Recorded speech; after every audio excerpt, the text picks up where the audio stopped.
These are some of the I series lenses from Sigma. Compact, premium, full frame lenses for Sony and L mount.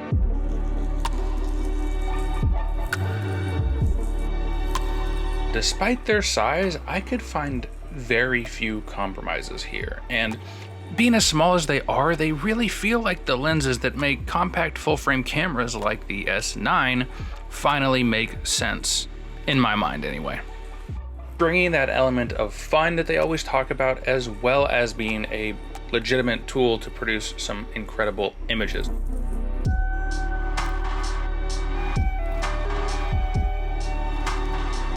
So, whether you are a pro, traveling, doing content creation, or just need an extra few lenses for the mom or dad cam, I think you're really going to want to stick around and see what these lenses can do. So there's a whole roster of these lenses, but I decided to have Sigma send out the ones that I thought looked most interesting for me. The 17 f4, 24 3.5, 35 f2, and 65 f2. And they all ended up producing different images and having different strengths for each individual lens, so definitely stick around to hear me talk about that a little bit later. And shout out to Sigma, of course, for sending these out, but they didn't ask me to say anything in particular, and I'm just kind of doing my thing here, so shout out to them. But yeah, I took these on vacation to Canada, which I think is a great use case for them to travel. It was really fun, beautiful, shot some portraits just to see how versatile these lenses could be, and really just wanted to talk to you about these awesome lenses, show off some fun shots I got with them. So hopefully this is a little bit on the shorter side for being a video that's basically reviewing 4 lenses at once. So I don't know, you can see the video runtime. How did I do? Is it long? Damn it. I really was trying, guys, but anyway, let's go into build. It's obviously really solid metal construction, weather sealing, at least to some degree. I think it might just be around the lens mount, but hey, it's gonna protect your camera at the very least. So when I was shooting in Canada, it was nice to have that to fall back on, but I really didn't push it too much. Focus ring, switches, that clicky aperture ring all feel amazing, work really well. And especially something like on the S9 with limited dials, having extra switches for autofocus, manual focus, having an aperture ring was really great just to play around with for a while. And so with this, you could adjust the dials that it does have to something like shutter speed or ISO or exposure compensation, for example, something I do with some of my older compact Micro Four Thirds cameras. But unlike those cameras, this really lets you take advantage of that full frame camera, full frame image quality.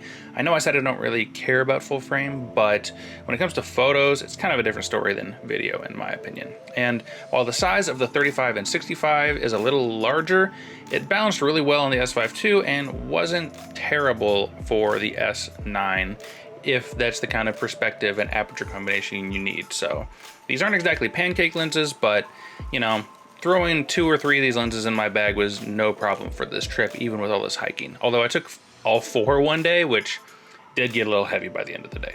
Oh, and these are the lenses with the fun magnetic lens caps too, which I'm a fan of, I would say. Yeah, it's cool. I wanted to shout out Dodd Camera really quickly for letting me go in and play with one of their S9s they have on sale. It was a green one, you can see, so if you're in Chicago and you're like dying to get the green one for whatever reason, Dodd Camera's got one while it lasts at least. But yeah, they have a bunch of locations around the Midwest, I believe, not just Chicago. But yeah, I love brick and mortar camera stores. They're really nice for going in, talking with people, getting your hands on stuff like these cameras, or especially camera bags in person. Plus, I've even got stuff that is sold out or back ordered everywhere at a brick and mortar shop when some online retailers didn't have it in stock and wouldn't for a while. So yeah, their website's in the description, but they have a really beefy gear rental side that I've used before, a studio where you can see a lot of my S9 B-roll was filmed, and have a bunch of other stuff like film development going on. So yeah, the guys at Dodd Camera are definitely worth stopping by. Great camera store, and tell them Rhett sent you. They definitely won't know who I am, except maybe the Chicago store, but yeah, actually don't tell them. Just go in and let me know if you do. Anyway, like I said, as travel lenses, these things were a treat. While the 65 didn't get that much use just because of the environment, you could get some really fun perspectives for portraits like we saw before. I think the other 3 lenses, the 17, 24, and 35, you could just put those on your camera and leave them on there for the most part, depending on what perspective you like. So anyway, let's get into the strengths of each individual lenses. So the 17 in a way was for travel and for this environment, my favorite. While it isn't the fastest lens you can get on full frame, obviously, if you're having trouble getting good shots with this lens on a full frame camera, the problem isn't the camera. And honestly, I found myself stopping this lens down just to get everything, foreground, middle ground, and background all in focus. Because when you're in a place as beautiful as Banff, you just want to shoot it like f8 or f11 all day long.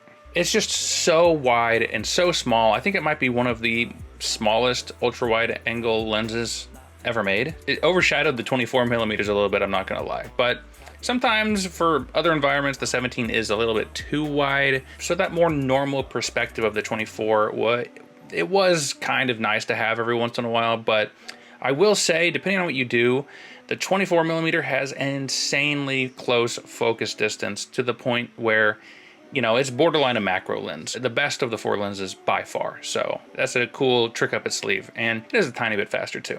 The 35 millimeter is your standard kind of perspective lens. It has the capacity to bring your environment a little bit more than like a 50, which is why I asked for it specifically for Canada.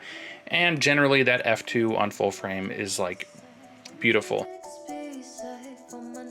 And finally that 65 millimeter, well, being a little limited with that strange focal length kind of between 50 and 85, it really did provide a unique perspective with some portraits and traveling up to Canada, getting some more zoomed in shots. And it was the best lens I brought for wildlife, so I got a picture of a ram with it, which was kind of nice. So let's talk about the general performance a little bit of these lenses. But since I already shouted out Sigma and Dodd for helping out with this video, I also just want to shout one more person out.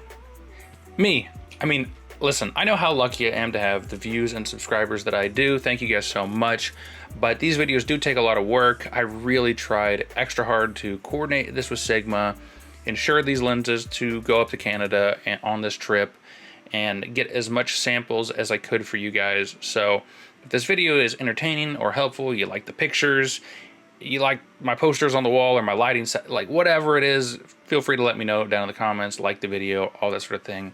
It helps the channel out a lot, and I'm really trying to get as much information and content for you guys as possible. And if you feel like subscribing, that would be even more amazing. So whatever feels right for you, you do you, you do you. Anyway, back to it. These lenses are insanely sharp. Occasionally you might see some slight loss of sharpness in the extreme corners due to the smaller size.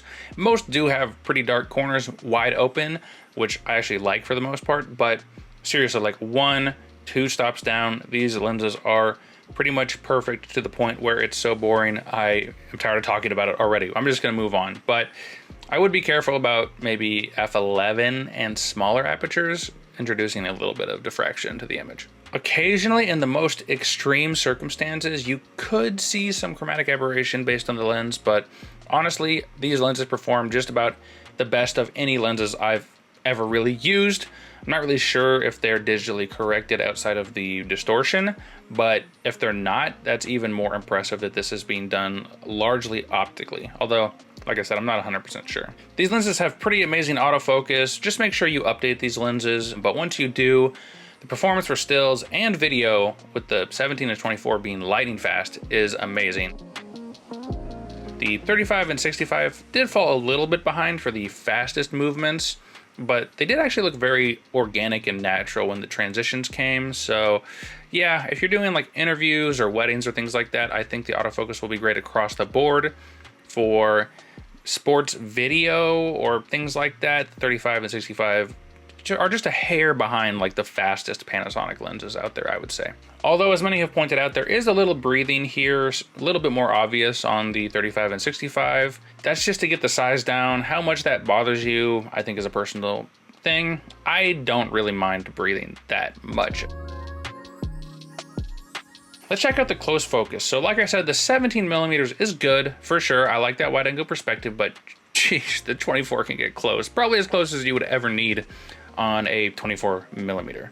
The 35 and 65, once again, are kind of resting on their fast aperture laurels. The 35 and 65 are kind of resting on their fast aperture laurels, but yeah, they're probably just around average, maybe a little bit above average, and at least the sharpness holds up at the minimum focus across the board.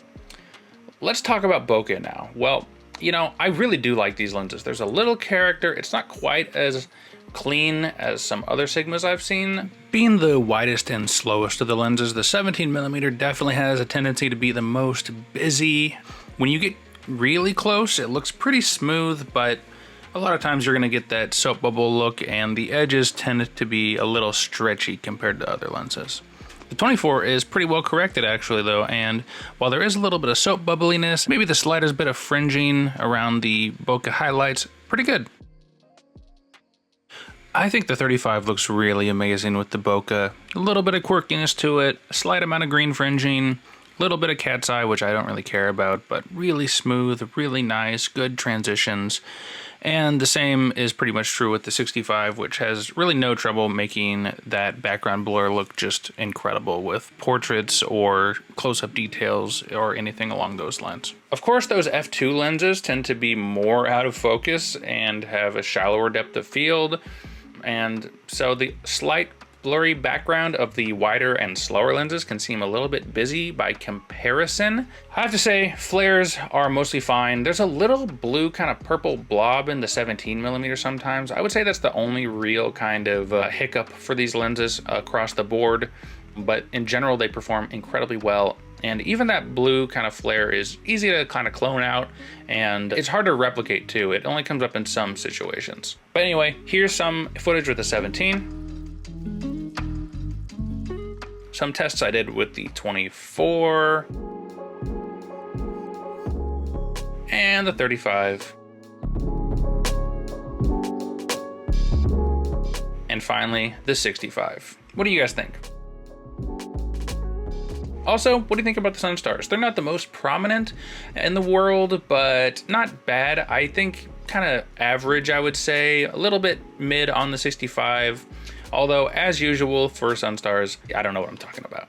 So, anyway, let's get into final thoughts here. I don't want this video to be super long, although I'm seeing that I've been recording for almost 20 minutes now. So, anyway, yeah, let's go over the use case. So, content creators who like prime lenses, these are great.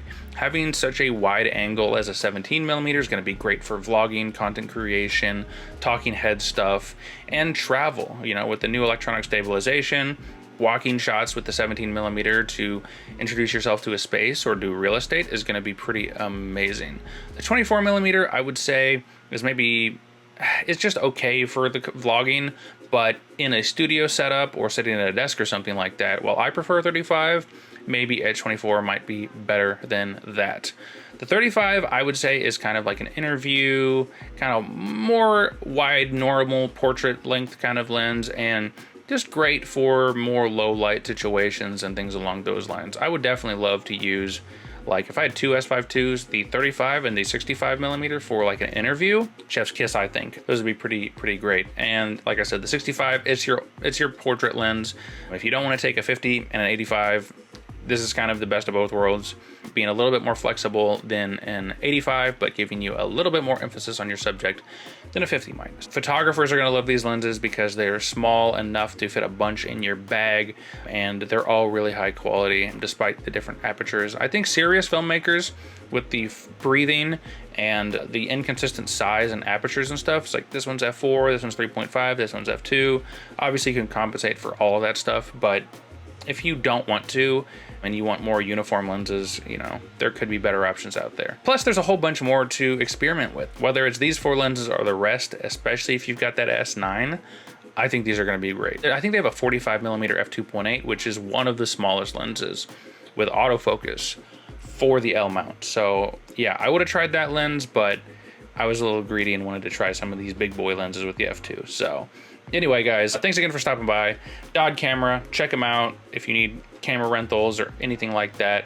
Check out Sigma, check out these lenses, and let me know what you think of this style of video, of like more of an overview of a set of lenses rather than like a direct review of each individual lens. If you want to know more information, ask in the comments, and if you'd like to see full reviews on these lenses, I'll think about it. I got a lot to do, y'all. But anyway, I should probably do that now. So, and you should too. You probably have something to do, don't you? Get to work. What am I talking about? Anyway, subscribe, comment, like the video. Let me know how I did. Let me know what you think of these lenses. And if you did subscribe specifically, I'll see you when I see you.